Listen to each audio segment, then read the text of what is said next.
Current में जो हम बात करने जा रहे हैं प्रधानमंत्री नरेंद्र मोदी जी की मणिपुर यात्रा पर। अपने आप में चर्चित यात्रा है, क्योंकि मणिपुर में जब जातीय संघर्ष हुआ था तब ये वहाँ पर गए नहीं थे। जो गए नहीं थे तो इन्हें काफ़ी विरोधाभास का सामना करना पड़ा था। अब भी इनका विरोध हुआ था। इसी को देखते हुए अपने आप में महत्वपूर्ण हो जाती है। मणिपुर से ये असम गए थे। अब देखिए, जब आप ऐसी चीज़ें पढ़ते हो तो जब तक आपके पास मैप नहीं होता है तब तक आप मान के चलना इसके साथ न्याय नहीं कर रहे होते। ध्यान रखें, मैप के आधार पर आपको चलना पड़ेगा, तभी आप चीज़ों को समझ पाओगे। जैसे हम ये देख रहे हैं, ये रहे, इसे ले लेते हैं।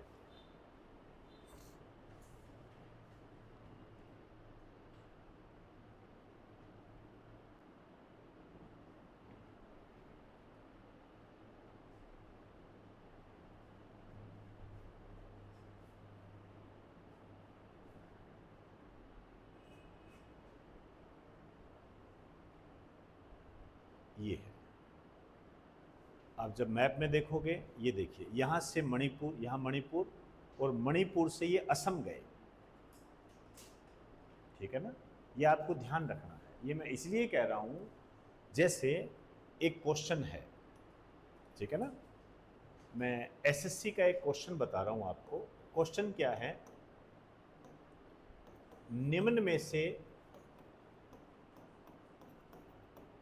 वह कौन सा राज्य है जो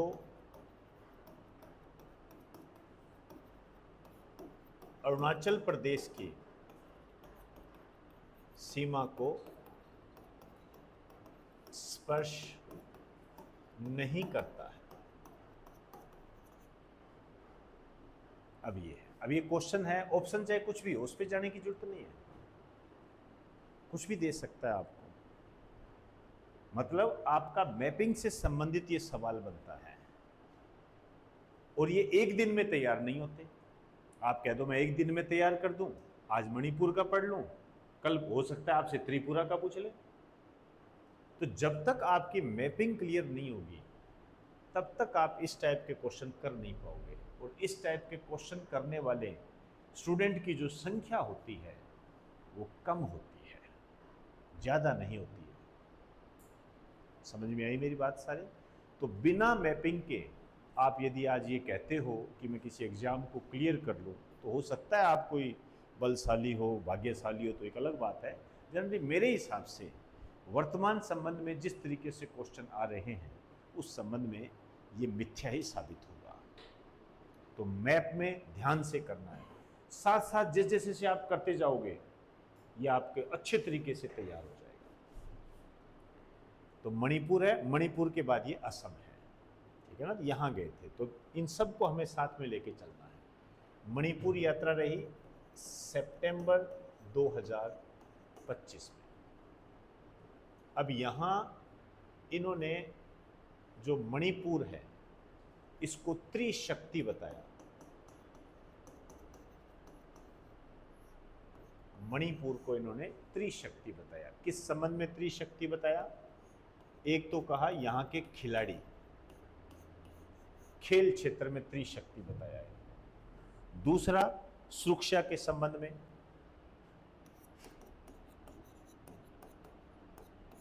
तीसरा यहाँ की संस्कृति के संबंध में,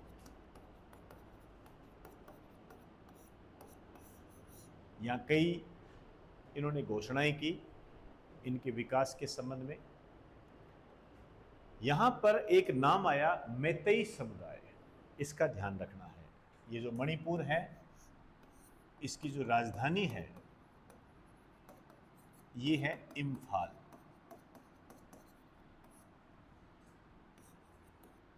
आपको ये ध्यान रखना है, यहां पर मैतेई समुदाय के लोग ज्यादा रहते हैं। मैतेई समुदाय के लोग ज्यादा रहते हैं, ध्यान रखें ये चीजें। मणिपुर,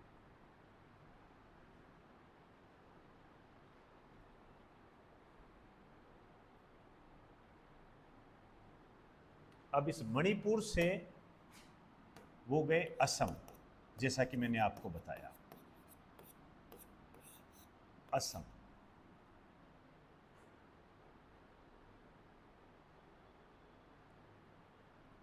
आपको ये बताना है असम की राजधानी क्या है।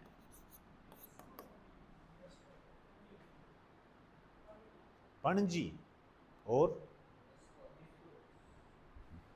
दिसपुर। ध्यान रखें, पणजी गोवा की राजधानी है, इसकी राजधानी दिसपुर है। यही तो आपका स्टैटिक पोर्शन है, यही तो स्टैटिक पोर्शन है, समझे ना। अब मैं आपको एक होमवर्क दे रहा हूं, यहाँ के सीएम का नाम आपको बताना है और ऐसे ही मणिपुर के सीएम का नाम बताना है। ये 2 होमवर्क है आपके लिए। क्लियर? हाँ, एक बात और ध्यान रखनी है मणिपुर के संबंध में, ये म्यांमार की सीमा को स्पर्श करता है।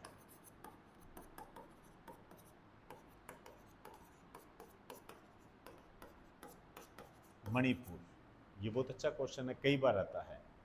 जैसे ये आप देखोगे इधर ऐसे इस साइड में, ये अरुणाचल प्रदेश है, ये नागालैंड है, ये मणिपुर है और ये मिजोरम है। क्लियर? यहां पर आपका क्या है, म्यांमार है।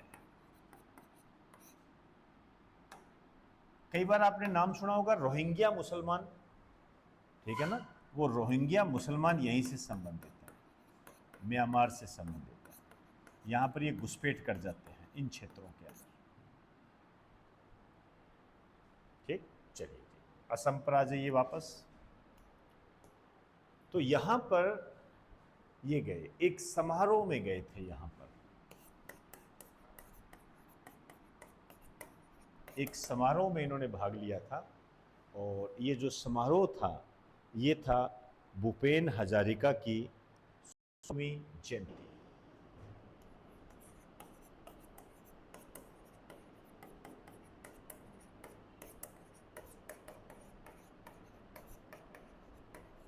सौवीं जयंती भूपेन हजारिका की।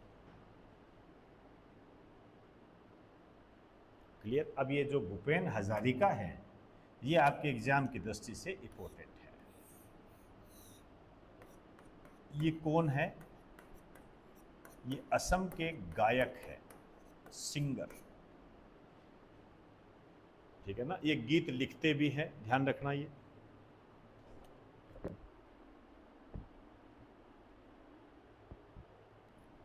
इंडियन सिंगर है, गीत भी लिखते हैं ये।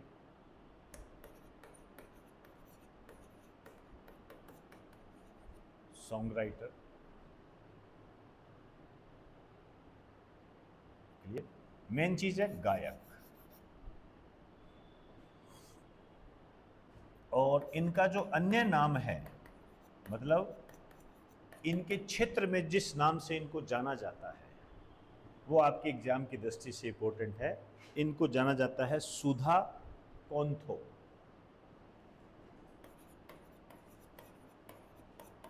सुधा कोंथो, ध्यान रखिए, सुधा कोंथो के नाम से इनको जाना जाता है।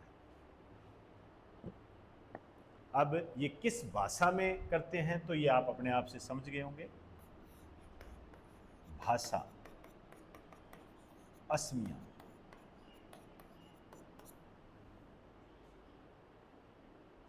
असमिया भाषा।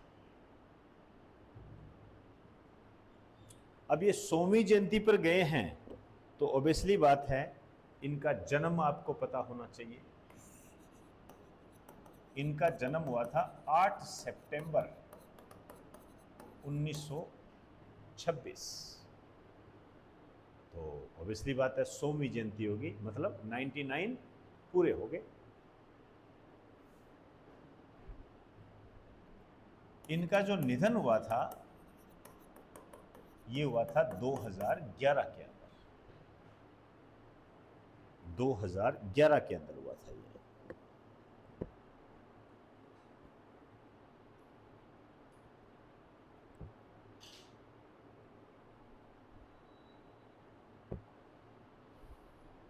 चलिए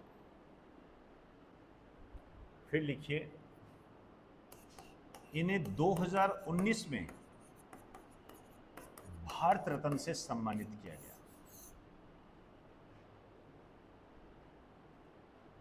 अब यही इसको इंपॉर्टेंट बना देता है, भारत रत्न से सम्मानित किया गया। और भी इनको बहुत सारे प्राइज मिले हुए हैं, पद्म श्री, पद्म भूषण, पद्म विभूषण, सब सम्मान मिले हुए हैं इनको। बस मेन चीज है आपके भारत रत्न।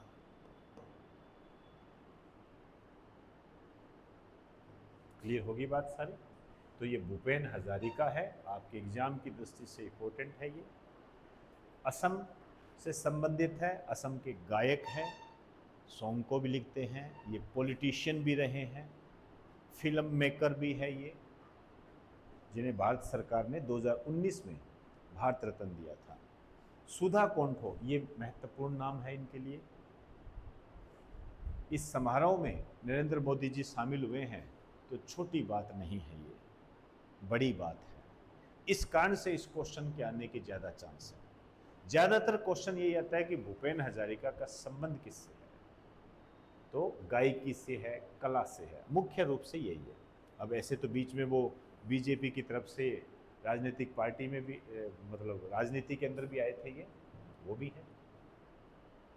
पद्म विभूषण वगैरह सब मिले हुए हैं इनको। असम है, ये तो बेसिक चीज़ें मैंने बता दी। यहाँ असम में एक बात आपको जाननी पड़ेगी,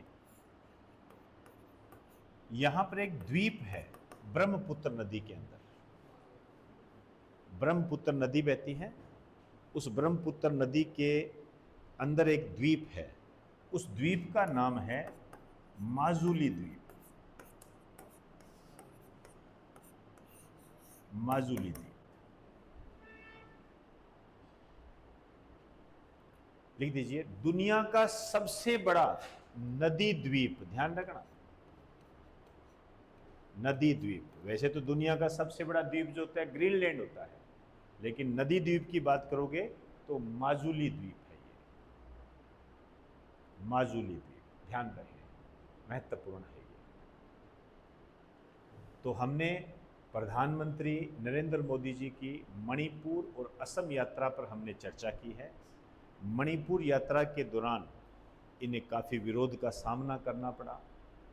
इस कारण से करना पड़ा क्योंकि यहाँ पर जातीय संघर्ष छिड़ा हुआ था, उस समय ये गए नहीं थे। यहाँ पर ये गए और इन्होंने कई विकास योजनाओं की घोषणा की। मणिपुर को त्रिशक्ति के रूप में देखा, त्रिशक्ति के रूप में इन्होंने इसे खेल के रूप में, संस्कृति के रूप में और इसके अलावा शिक्षा की दृष्टि से इसे विभाजित किया। उसके बाद जो है ये असम गए। असम में भूपेन हजारिका जो कि एक गायक है, उनकी 100वीं जयंती के समारोह में ये शामिल हुए। यहाँ सबसे महत्वपूर्ण बात यह है कि भूपेन हजारिका जी को 2019 के अंदर भारत सरकार के द्वारा भारत रत्न दिया गया था। इसके अलावा जो भी पद्मश्री पुरस्कार होते हैं या पद्म पुरस्कार है, जिसे आप पद्म श्री, पद्म भूषण, पद्म विभूषण के रूप में वर्गीकृत कर सकते हो, वो इनको मिले हुए हैं। असम के बारे में जब भी हम बात करते हैं, आप जानते हो कि जो ब्रह्मपुत्र नदी है वो असम से होकर गुजरती है।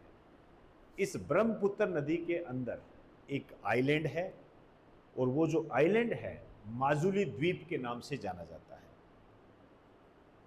दुनिया का सबसे बड़ा नदी द्वीप है ये, सबसे बड़ा नदी द्वीप है ये, दुनिया का सबसे बड़ा नदी द्वीप। ध्यान रखें, मैं नदी द्वीप की बात कर रहा हूं। यदि वैसे कह दे द्वीप कौन सा है तो ग्रीनलैंड होता है। क्लियर? चलिए, इसमें इतनी बात।